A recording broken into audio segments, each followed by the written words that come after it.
was fresh out of the Army with a short black afro and 6'1" military physique, the epitome of cool 70s soul. He had just traded driving around the hills and valleys of the world in his red and black Monte Carlo for his hometown of Syracuse, to find work and take a break from back-to-back tours in Germany. Daddy grew up in a large Victorian-style home on Garfield Avenue, right next to the I-81, a highway that led to the demolishing of a historically African-American neighborhood called the 15th Ward to make way for urban renewal. His parents were only the second black family on their block when they moved in, but soon redlining real estate agents encouraged white families to sell their homes by stoking fears about how Negroes would ruin the neighborhood and lower property values. Daddy was patient with Mommy, an introvert who insisted on only friendship for an entire year, barely speaking as he chatted her up on the phone after her shifts at the care facility where she worked with disabled residents. One conversation at a time, he changed her mind about the nunnery. Mommy's father died when she was 9, and she had survived abuse at the hands of both of her drug-addicted stepfathers, each consecutively coming to her home like a wolf in sheep's clothing.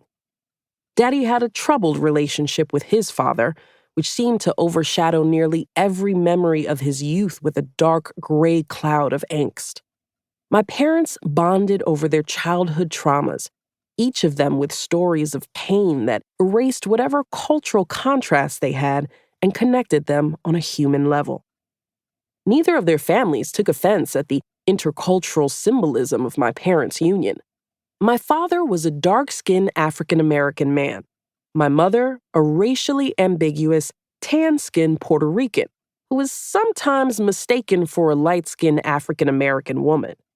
It was a romantic pairing common in cities and hoods across America, where African Americans and Puerto Ricans often lived side by side and therefore fell in love, married, and brought children into the world. "We got Puerto Rican cousins anyways," was a frequent refrain from my Aunt Sin, referring to our cousins through marriage who had a Puerto Rican daddy. Aunt Sin loved Mommy to death and always wanted her to make empanadas to go during Thanksgiving. Meanwhile, Mommy loved my grandpa's pig's feet, only endearing her more to her future father-in-law, who had a complicated relationship with his eldest son. There may not have been a ton of Puerto Ricans on the south side of Syracuse, where Daddy grew up, but according to my Aunt Val, she saw right away that my mom was good for her headstrong brother and celebrated their love. On Mommy's side, the feeling was mutual. Her youngest sister, Titi Nina, had Black American friends. Her twin brothers, Uncle Tito and Uncle Jose, had done their share of ripping and running through New York City, dating and falling in love with women of every color and persuasion. "Oh, your mom bringing home a black guy? Oh, we didn't care. I dated black women too," Uncle Jose explained to me many years later, although admittedly he'd caught flack from some fellow Latinos who didn't like the crossing of cultural lines and called him a nigger lover.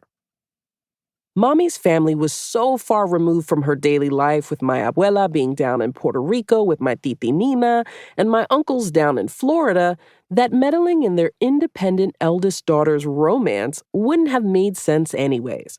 So they sent their bendiciones through the phone for the two lovebirds.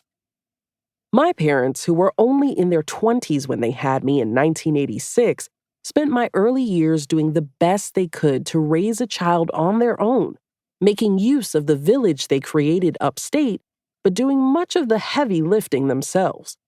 My foundation of self comes from my parents, my mother with her big city upbringing yet shy demeanor, her affinity for pan, queso, and café for breakfast, her faith, and her compassion for children and the needy.